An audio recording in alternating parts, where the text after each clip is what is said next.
अर्जुन बोले, हे कृष्ण, कभी आप कर्मों को त्यागने की बात कहते हैं तो कभी कर्मयोग की प्रशंसा करते हैं। अतः इन दोनों में जो निश्चित रूप से कल्याणकारी हो उसको मुझे बताइए। श्री भगवान बोले, संन्यास और कर्मयोग दोनों ही कल्याण करने वाले हैं, परंतु इन दोनों में कर्मयोग संन्यास से श्रेष्ठ है। हे महाबाहो, जो पुरुष न किसी से द्वेष करता है और न ही कर्म फल की आकांक्षा करता है, ऐसा पुरुष सदा सन्यासी ही समझने योग्य है, क्योंकि द्वंद्वों से रहित पुरुष सुखपूर्वक संसार बंधन से मुक्त हो जाता है। अज्ञानी लोग सन्यास और कर्म योग को अलग अलग समझते हैं, न कि ज्ञानी जन। इनमें से कोई भी एक मार्ग का पालन करने वाला पुरुष एक जैसे फल को प्राप्त कर लेता है। सन्यास के द्वारा जो तत्व प्राप्त होता है, कर्म योग से भी वही प्राप्त किया जा सकता है।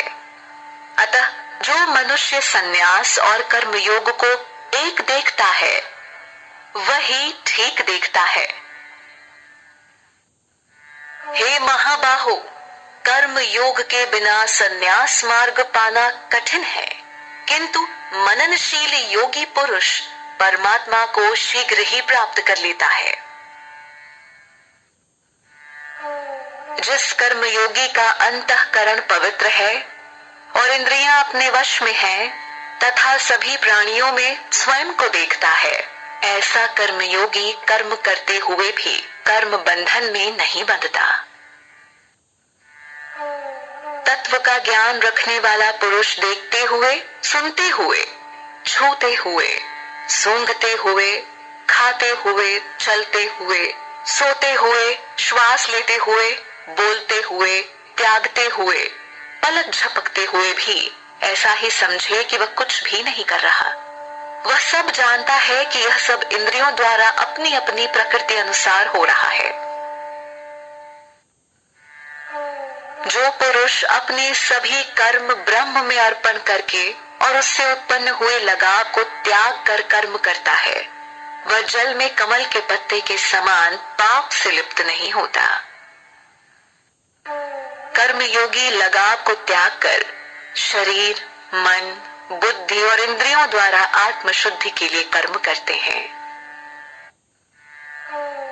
कर्मयोगी पुरुष कर्म फल का त्याग करके परम शांति को प्राप्त होता है और कर्म फल में लगाव रखने वाला पुरुष कामना से बंधता जाता है।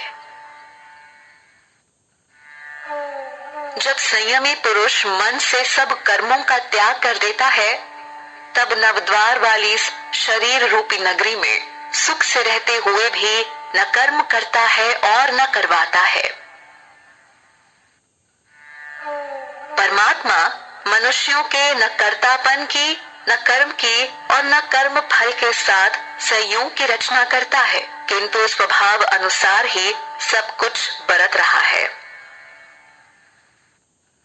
परमात्मा किसी के पाप कर्म और पुण्य कर्म को ग्रहण नहीं करता, बल्कि अज्ञान ने ज्ञान को ढका हुआ है। इस कारण सब जीव मोहित हो रहे हैं। परंतु जिन्होंने अपने विवेक के द्वारा उस अज्ञानता का नाश कर दिया है, उनका वह ज्ञान सूर्य की तरह परम तत्व परमात्मा को प्रकाशित कर देता है।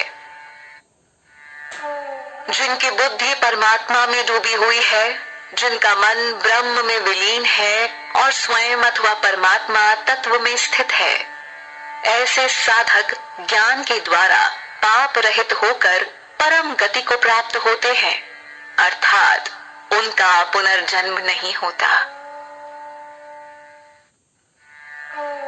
ज्ञानी महापुरुष विद्या और विनय से युक्त ब्राह्मण, गाय, हाथी, श्वान और चांडाल में भी सम तत्व को देखते हैं। जिनका मन समत्व भाव में स्थित है, उन्होंने जीवित अवस्था में ही संसार को जीत लिया है, क्योंकि ब्रह्म निर्दोष और सम है इसलिए वे ब्रह्मा में ही स्थित हैं। जो मनुष्य प्रिय वस्तु को प्राप्त कर प्रसन्न न हो और अप्रिय वस्तु को प्राप्त कर चिंतित न हो, ऐसा स्थिर बुद्धि वाला ज्ञानी तथा ब्रह्म को जानने वाला मनुष्य ब्रह्म में स्थित है, ऐसा समझना चाहिए।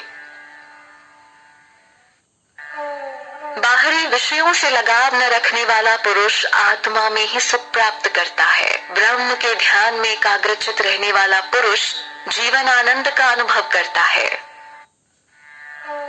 हे कौन्तेय, इंद्रिय तथा उसके विषय के संयोग से जो उत्पन्न होने वाले भोग हैं, वही दुख का कारण है और वे आदि अंत वाले हैं।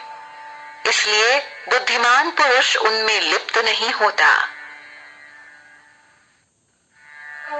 जो मनुष्य शरीर त्यागने से पूर्व काम और क्रोध से उत्पन्न वेग को सहन करने में समर्थ है, वह पुरुष योगी और सुखी है।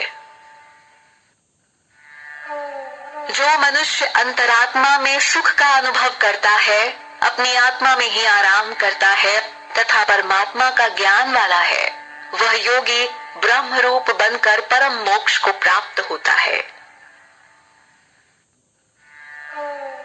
वे ऋषिगण जिनके पाप नष्ट हो गए हैं, जो संशय से मुक्त हो चुके हैं तथा संपूर्ण प्राणियों के हित में रमने वाले हैं और जिनका मन परमात्मा में स्थित है, ऐसे साधक मोक्ष को प्राप्त होते हैं।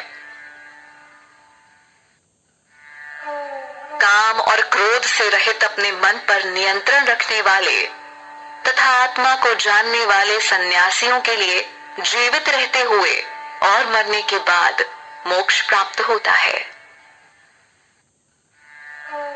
सांसारिक भोग के विषयों का चिंतन छोड़कर और दृष्टि को दोनों भोगों के बीच में स्थित करके तथा नासिका में विचरने वाले प्राण और अपान वायु को सम करके जिस पुरुष की इंद्रियां, मन और बुद्धि अपने वश में है, ऐसा मोक्ष परायण मुनि इच्छा, भय और क्रोध से मुक्ति पा जाता है, अर्थात वह सदा मुक्त ही है। वह भक्त जो मुझे यज्ञ तप का भोक्ता और संपूर्ण लोकों का महान ईश्वर तथा प्राणियों का दयालु व प्रेमी समझता है, वह शांति को प्राप्त हो जाता है।